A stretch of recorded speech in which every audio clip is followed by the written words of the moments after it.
Olá, empresários, gestores, passageiros e entusiastas do transporte público. Sejam bem-vindos a mais um episódio do podcast de 10 anos da FETPESP, a Federação das Empresas de Transporte Público do Estado de São Paulo. Hoje aqui comigo para esse episódio eu trouxe o time do FETPESP, Gentil Zanovelo, presidente do Sindicato das Empresas de Transporte do Estado de São Paulo e também diretor superintendente da Expresso Itamaraty, e Antônio Lascos, o diretor executivo do sindicato. Sejam muito bem-vindos a esse episódio e muito obrigado por terem aceito o convite. Bom, no episódio de hoje a gente vai tratar basicamente o transporte rodoviário intermunicipal e algumas questões relacionadas a ele. Não somente disso, mas temas que a gente tem debatido, tratado, cuidado, não só esse ano, como alguns anos atrás, né? Eu começo falando com o Gentil sobre o transporte clandestino, né? Algo que impacta e impactou muito o transporte nos últimos anos. Gentil, explica para nós qual é o impacto desse transporte clandestino, né? Quais são as mazelas que ele traz para o transporte como um todo? Perfeito. Bom, primeiro, Anderson, obrigado pelo convite. Um prazer para nós estarmos aqui com você hoje. O transporte clandestino, ele tem essa característica de desestruturar um sistema de transporte como nós temos, por exemplo, no estado de São Paulo. Então, quando você permite que uma empresa opere clandestinamente num sistema como o de São Paulo, por exemplo, ela vai sempre procurar as melhores linhas, ela vai procurar os melhores origem e destino com demanda mais alta. Isso faz com que aquelas linhas mais sociais, aquelas linhas que têm uma menor demanda e que são subsidiadas pelas linhas melhores, elas se tornem inviáveis. Então o sistema vai se tornando inviável, né? Você vai destruindo, você vai corroendo todo esse sistema. Isso é o que tem acontecido nos últimos anos. Infelizmente a gente tem convivido com essa situação, da gente ver que a cada dia mais e mais empresas se sentem estimuladas a operar de maneira clandestina. Hoje o carona é um problema muito sério para os sistemas, especialmente nas linhas de menor distância, até 100, 200 quilômetros.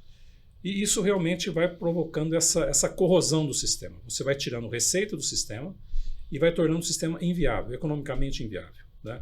É um problema que as empresas estão atentas e procuram, de alguma maneira, atuar para combater esse clandestino, seja do ponto de vista de tentar entender esse mercado, como entender melhor o mercado, mas, sem dúvida, isso passa pela atuação do Estado. O Estado precisa ter o compromisso de manter o sistema rígido, manter o sistema equilibrado, e, para isso, o Estado precisa combater o clandestino. Essa é o único caminho que nós temos para poder garantir de que no futuro teremos um sistema de transporte público no estado de São Paulo.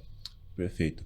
Lascos, e do ponto de vista do sindicato, né, da instituição, quais são as ações que estão sendo tomadas e como que o sindicato e também outras entidades têm se relacionado com as autoridades em relação a esse assunto? Bom, Anderson, em primeiro lugar, obrigado pelo espaço aqui. Brilhante aqui o podcast, pode ajudar a disseminar conhecimento e comunicação, que é muito importante para o setor.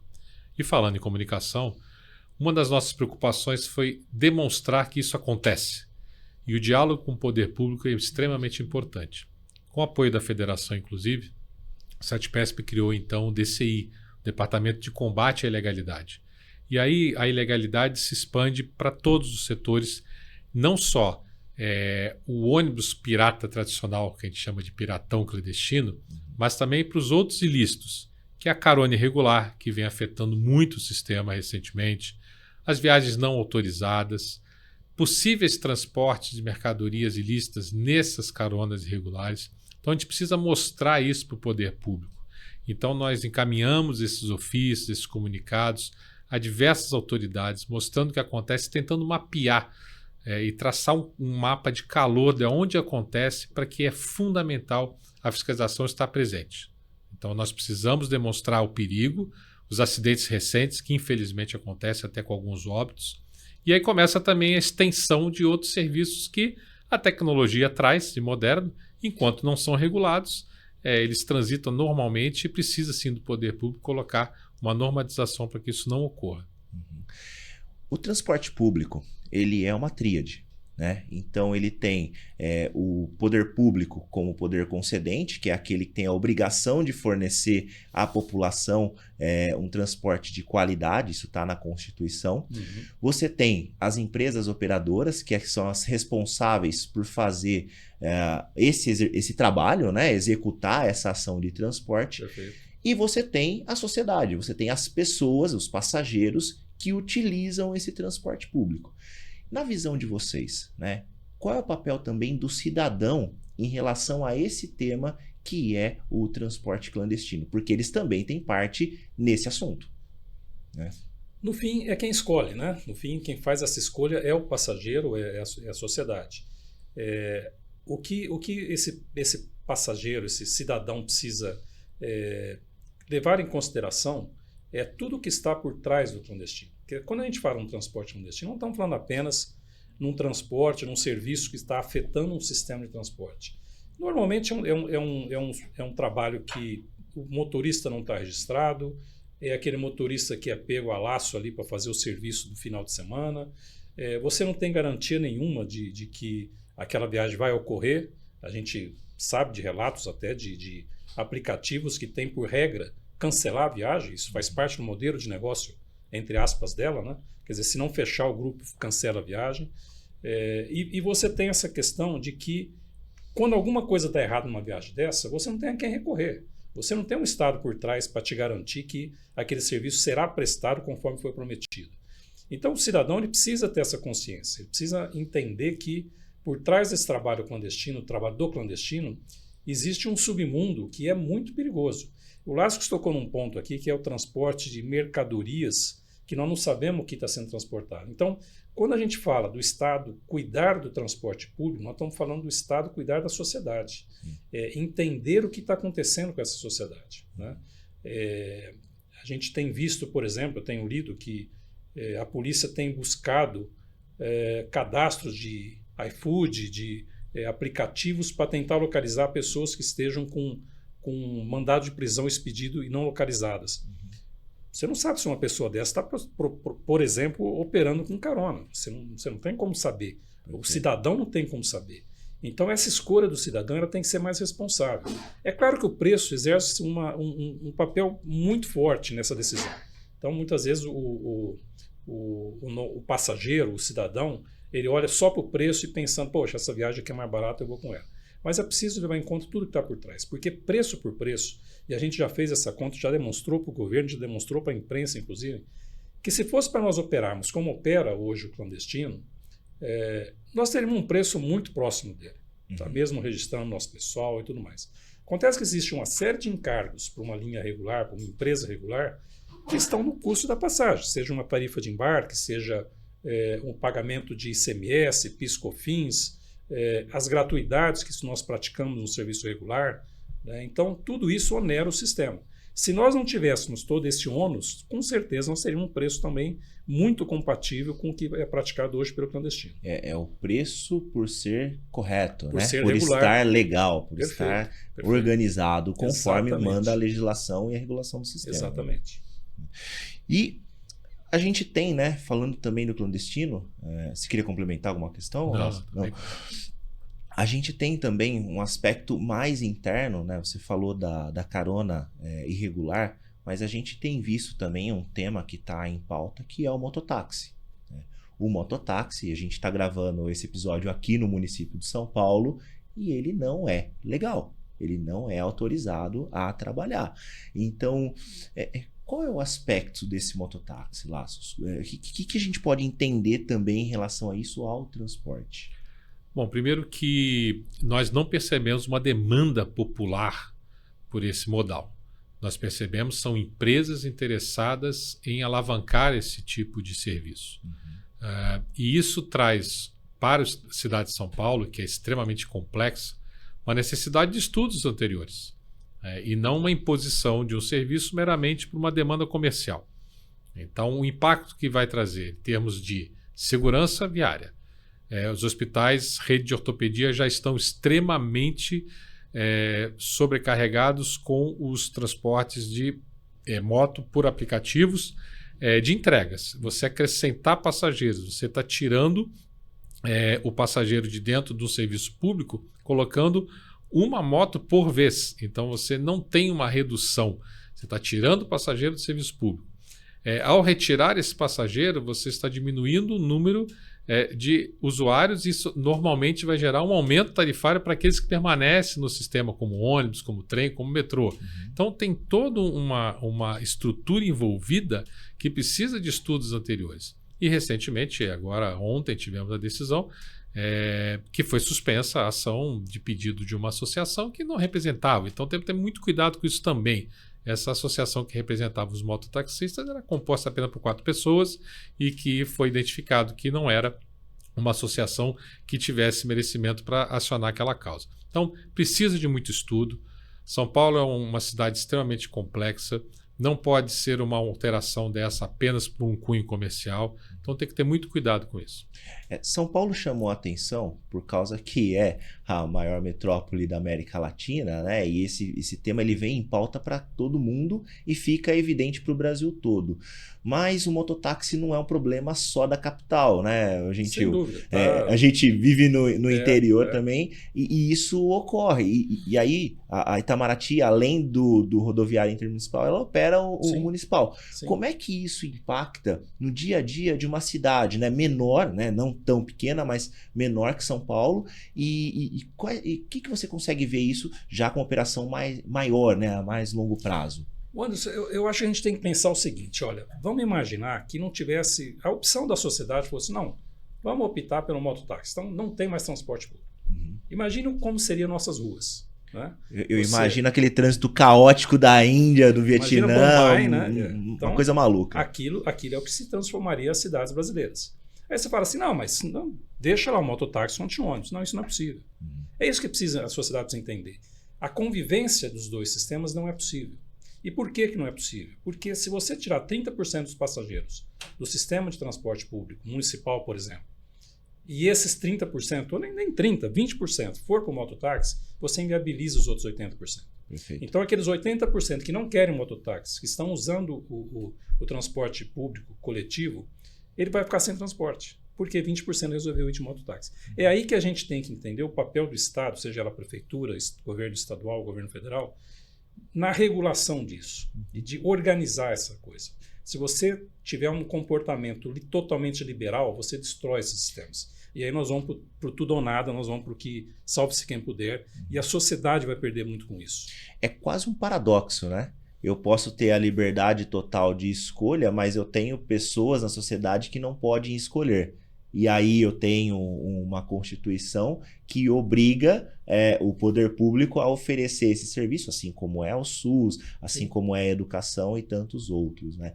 Então é um tema bem sensível. Você imagina, né? o seguinte, você tem, por exemplo, o idoso com 65 anos, no caso de São José do Rio Preto, 60 anos, já não paga. Esse cara, claro que o mototaxista não vai levar ele porque é de graça. Né? Então esse cara vai continuar usando o transporte público. Ora, se você tira o pagante do sistema regular, do sistema público, você vai elevar a tarifa técnica porque são menos pagantes naquele sistema. Quem vai pagar por isso? Vai ser a sociedade via impostos. Sim. Então você vai economizar, você acha que você está economizando, que você está levando uma vantagem, mas você vai ser onerado lá na frente, ou com IPTU, ou com ISS, ou com alguma outra taxa para manter o sistema funcionando. Perfeito. Então é isso que a sociedade tem que entender, essa relação que existe entre fonte de financiamento, manter o sistema funcionando e você botar no meio de toda essa engrenagem, botar alguém que vai lá para tomar a receita do sistema, destruir o sistema, correr o sistema. É isso que a gente tem que estar muito atento. Né? Não, perfeito. Eu vou fazer um paralelo, né? A gente está falando aqui de mototáxi, mas eu vou pegar o veículo, motocicleta, para entrar no tema que é a descarbonização. Quando a gente tem, né, a redução do transporte público em qualquer um dos seus modais, né, seja o municipal, o intermunicipal ou o metropolitano, e a utilização, seja do veículo próprio, carro, moto, ou até mesmo esses serviços, você tem um aumento da poluição local, né? Então já fica aqui o registro que isso ocorre. Mas o setor também a gente tem trabalhado e muito para buscar uma forma eficiente de fazer isso. Então, Gentil, como que você vê essa questão da pauta da sustentabilidade no setor, né? Como que você enxerga isso agora, né? e também para os próximos anos? Como que você vê a sustentabilidade do setor de transporte intermunicipal aqui para nós? Qual a sua visão? Bom, esse é um tema que a gente não vai poder fugir dele eternamente, né? Se você pensar como fonte energética, nada consegue competir com o petróleo. Tá? Então, o diesel, por décadas de desenvolvimento tecnológico em cima dessa fonte, hoje o diesel ele é imbatível do ponto de vista de custo operacional. Do ponto de vista de sustentabilidade, ele já não é mais tolerável pela sociedade. Então, nós precisamos encontrar um meio termo. Nós estamos vivendo um momento em que uma série de tecnologias estão aparecendo. Nós começamos no CETPESP há cerca de 8 meses, tratar desse tema, olhar tudo que estava acontecendo, e é impressionante como a cada semana tem uma novidade. A cada semana surge uma nova tecnologia, uma tecnologia melhorada, aquilo que era impossível um mês atrás hoje é possível. Então é um tema que está efervescente do ponto de vista da indústria, né, de buscar essa solução. E algumas soluções elas começam a ganhar uma maior visibilidade por oferecer soluções do ponto de vista de custo operacional, do ponto de vista logístico, mais interessantes do que outras. A gente hoje está olhando com muito carinho para o gás natural, para o biometano, na verdade, né? Mas essa mudança, essa migração para uma energia limpa, ela passa por uma decisão também do Estado. O Estado ele precisa dizer, olha, nós queremos essa migração, isso tem um custo, isso terá um custo no investimento, e o Estado terá que dizer de que maneira isso será feito. Tá? Simplesmente as empresas tomarem essa decisão é muito difícil, porque primeiro você tem esse aumento de custo operacional, e segundo, porque se cada empresa tomar uma decisão, você vai ter realmente uma situação muito desorganizada no setor e você perde escala, você não consegue ter escala para conseguir ter custos competitivos. Então, o Estado precisa dar esse norte, dar esse encaminhamento, dizer, olha, entendemos que o caminho é esse, estamos prontos a apoiar o setor para poder caminhar em direção a essa descarbonização. Isso tem acontecido no Estado de São Paulo, a gente tem um direcionamento por parte do governo, e a gente está trabalhando nisso. A gente está buscando realmente apresentar para o governo uma solução de descarbonização em cima do biometano. Por que biometano? Porque o biometano, ele, do ponto de vista de logística, para o Estado de São Paulo, ele é extremamente interessante, porque o Estado de São Paulo é o maior produtor de cana-de-açúcar do país, e a partir do bagaço é possível produzir o biometano. Então você tem condições de produzir o biometano em pontos ao longo do estado, de tal maneira que você consiga abastecer a frota toda, espalhada por todo o estado. Então, nós estamos trabalhando nisso, estamos já na fase final de elaboração de um projeto, e a gente deve apresentar para o governo em breve. A gente tem um ganho de autonomia, né? Algo que, por exemplo, quando o pessoal pensa em descarbonização no elétrico, é praticamente inviável no rodoviário intermunicipal. No municipal é muito difícil de fazer. No rodoviário intermunicipal é praticamente impossível com a infraestrutura que nós temos hoje. Porque com as questões hoje tecnológicas, o elétrico, né? O tempo de recarga é muito demorado. Então você não consegue fazer, por exemplo, fazer uma viagem e já voltar com ela em seguida, porque você precisa parar para carregar esse veículo.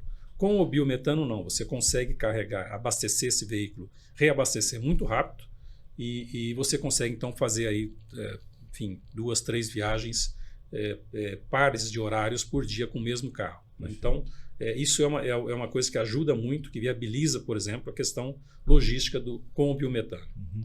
E enquanto isso, né, está sendo discutido, definido, existem ações, né, Lascos, que o setor tem feito para contribuir com a descarbonização, né, com essa questão sustentável do setor. Então eu queria que você falasse para nós, né, como que o setor tem se movimentado, quais são as ações que existem em prol disso daí. É necessário, inclusive, envolver a sociedade nesse debate, porque o tema ambiental, descarbonização, facilmente ele chega à sociedade. Mas, por exemplo, pesquisas recentes mostraram que 70% dos entrevistados não aceitariam pagar uma tarifa maior em função da descarbonização. Perfeito. Então, é aí que entra, como o presidente Gentil falou, a questão do Estado também se manifestar, porque jogar tudo nas costas do empresariado em termos de custos dessa alteração de tecnologia se torna inviável. Então, precisamos envolver a sociedade nesse debate. E, para isso, o CETPESP então, criou o Passagem Verde. Passagem Verde é uma compensação nas viagens em que cada passageiro pode adquirir cotas de R$ 2,20 apenas para um reflorestamento. Foi escolhida uma região da bacia do Rio Atibaia, ali em Campinas, e hoje já contamos com mais de 2.500 pessoas cadastradas, pessoas que fizeram viagem, que contribuíram espontaneamente para comprar essas cotas, e ao acumular cotas ela vai plantando essas árvores. Legal. Novidade do sistema, ela se inscreve num portal e ali ela ganha um número daquela muda que foi plantada. E por geolocalização, via um Google Maps, ela sabe exatamente qual é a árvore dela. Pode inclusive ir lá visitar. É um canteiro aberto, uma área de reflorestamento, é uma proteção ambiental. Então, traz aquela proximidade, assim, não fica aquela coisa abstrata. Eu compensei ir lá numa região do norte. Não, é aqui em São Paulo, reflorestando aqui dentro do estado e que há a possibilidade da pessoa visitar. Inclusive, empresas da região fazem visitas até com escolas. Escolas estão indo lá conhecer o projeto, conhecer a área de mudas, de produção, de plantio.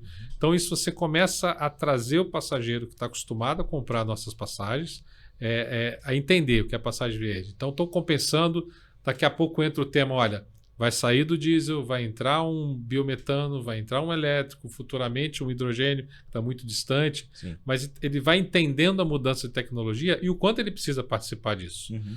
Inclusive, não indo para um transporte regular, que está lá com um ônibus não fiscalizado, fazendo emissões completamente irregulares. Então, mais novamente, velho, provavelmente, né? Porque a nossa frota ela é nova, é uma frota já que tem essa economia de emissão de crédito de carbono, né? Como o presidente Gentil falou, esse é o peso de estarmos legalizados. Somos sistematicamente fiscalizados, temos normas a cumprir, idade máxima de frota, idade média, enquanto o clandestino não respeita e continua poluindo e trazendo esse malefício para o meio ambiente. Então, é muito importante isso, trazer a população para essa discussão também, não deixar apenas nas costas dos operadores. E o Passagem Verde, eu consigo comprar ele direto na rodoviária, eu compro no aplicativo? Como que eu faço a aquisição dessa cota, caso eu queira viajar e usufruir disso? Quando ele compra passagem, por exemplo, dos grandes portais parceiros, como é a ClickBus, por exemplo, já está lá à disposição. Ou pelo site das próprias empresas. Uhum. A partir do momento que ele compra a primeira cota, ele ganha uma inscrição no portal e essa outra vantagem de Passagem Verde. Ele pode comprar a qualquer momento cotas ambientais, mesmo não viajando. Legal. Inclusive tem gift cards também, que ele pode presentear pessoas, comprar cotas para terceiros. Então, também desvincula a necessidade dele viajar para comprar uma cota. Perfeito. Então, é um sistema inédito aqui no Brasil, não há esse sistema desta forma e está crescendo muito. Nós estamos muito felizes com o crescimento exponencial dos inscritos. Sustentabilidade, né? Como o próprio nome diz, é crescimento sustentável, né? É o equilíbrio entre o custo operacional, a receita financeira, o equilíbrio da tarifa para o passageiro. Então, fazer essa conta bater não é algo tão simples. Né? Então, o meio ambiente, né? A contrapartida ambiental não é algo tão simples, né? E é algo que a gente fica o dia a dia quebrando a cabeça de como entregar o melhor serviço, né, com as características, com toda a regra. E um aspecto, Anderson, importante da sustentabilidade é a relação com o funcionário. Uhum. Né? Quer dizer, você ter um funcionário que não está registrado, que você não tem uma informação de como é que está a saúde dele, se esse cara descansou, se não descansou, isso não é sustentável. Sim. Né? Então, você manter um negócio, você manter um serviço funcionando nessas condições não é sustentável. De forma alguma. E fora o risco, né? Fora o risco, Fora sem o dúvida. risco que você tem. Bom, caminhando aqui para o final aí do nosso podcast, eu queria saber de vocês, né, do Lascos, como que o setor está após a pandemia, como tem sido essa retomada, como que as empresas estão enxergando, né, esse movimento, se o pessoal tem voltado para o transporte ou não, qual é o sentimento, e depois do Gentil como operador, né, também, como que está sendo essas linhas que você opera, qual é o sentimento mais local, mais do dia a dia, né? Então, Laços, qual que é a visão do CETPESP em relação ao público, aos passageiros? O mercado como um todo ele veio recuperando após a primeira, segunda onda de Covid, e algumas ações que foram obrigadas a serem colocadas em prática durante a Covid, elas permaneceram. é nítido a redução de reuniões presenciais, muitas videoconferências continuam. Então, esses pontos ainda permanecem em alguns setores que podem. Home office, por exemplo, a grande maioria voltou, mas pequenos ainda continuam. Ensino à distância também cresceu bastante. A saúde, com a telemedicina, também avançou. Então, esses pequenos pontos foram pontos que entraram e ainda não permitiram a integralidade de nós recuperarmos o que acontecia antes de 2019. Hoje nós estamos quase batendo com uma surpresa muito boa para o nosso setor. Períodos de férias, feriados prolongados, nós já superamos o período pré-pandemia, esses picos. Ótimo. Né? Mas, no geral, a gente conseguiu agora encostar no mercado ao que era antigamente. Então, a gente percebe que nós não superamos ainda por causa dessas questões que são fixas, né? E realmente a tecnologia traz um pouco essa redução de mobilidade. Mas estamos aí tranquilos que vamos recuperar nesses pontos específicos. Turismo voltando muito forte, as viagens de lazer. Então, isso nos deixa preparados para esses picos de demanda. E aproveitando, né, você acha que no estado de São Paulo deveria haver um incentivo maior para que as pessoas conhecessem o nosso estado? Porque eu conversando com amigos, familiares, eu vejo que o pessoal às vezes até viaja para fora, né, seja para outros países ou para outros estados e não conhece o que nós temos aqui no estado de São Paulo, né?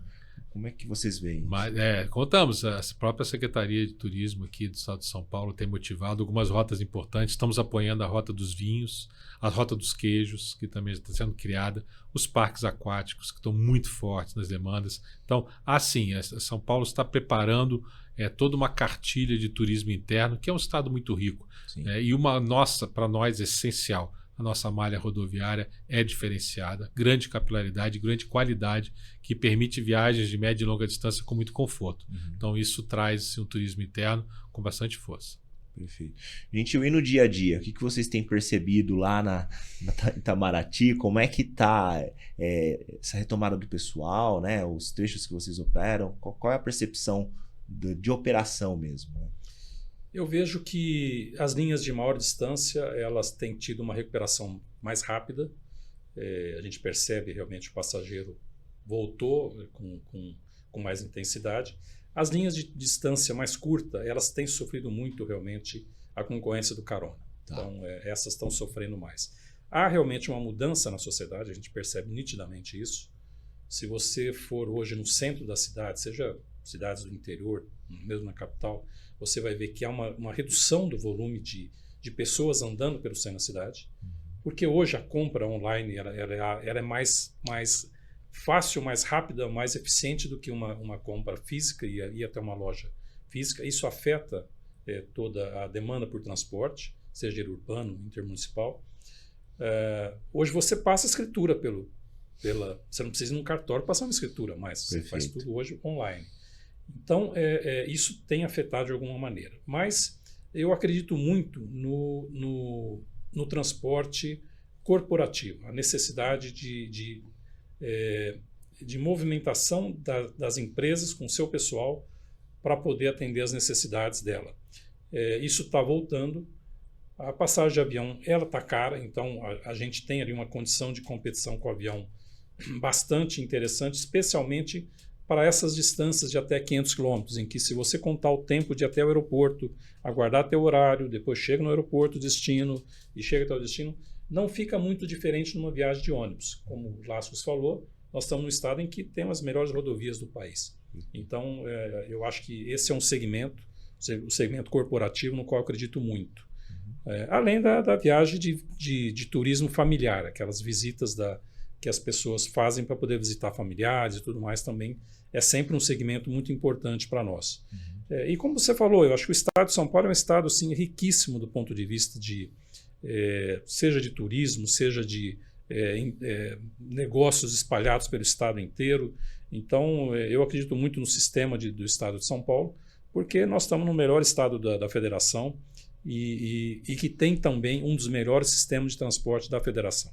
Então, eu acho que as empresas continuam investindo, independente de qualquer problema, de qualquer dificuldade, elas continuam investindo na renovação de frota, continuam treinando seu pessoal.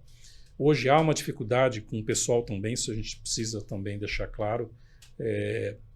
Eu costumo dizer que nós perdemos uma geração de jovens que não optaram pela profissão de motorista. Então nós vamos reconquistar esse jovem, trazer ele de volta para ver o quanto é interessante essa profissão, quanto de tecnologia embarcada existe hoje nesses ônibus e quanto pode ser prazeroso esse trabalho de você transportar pessoas pelas estradas desse nosso estado. É claro que tem que ser alguém que goste de lidar com gente, né? Senão você não vai conseguir trabalhar, mas é uma profissão que pode ser muito interessante para o jovem. Então eu vejo com bastante otimismo, acho que a gente está enfrentando os desafios que são diários, não tem como, isso todo negócio tem as suas dificuldades, mas eu acredito que uma boa interlocução com o Estado vai nos permitir realmente caminhar com passos seguros em direção a um futuro melhor. Não, perfeito. Bom, eu quero agradecer a presença, a participação de vocês. Eu sei que se a gente for puxando o assunto, a gente ficaria aqui por horas e horas. A gente tem várias demandas, várias coisas do setor que a gente pode desenvolver, temas que podem ser mais elaborados, mas o intuito aqui é trazer o CETPESP para essa nossa conversa, né, o nosso principal sindicato dentro da federação, o mais antigo, trazer esses temas que são relevantes para os empresários, para o setor e, como eu disse, para a sociedade, né? É uma tríade. O transporte público não acontece só pelo Estado, não acontece só pelo operador e não acontece só pelo passageiro. Então a gente tem que unir esses três e fazer com que eles encontrem, né? Nós encontremos o caminho melhor a ser seguido como sociedade.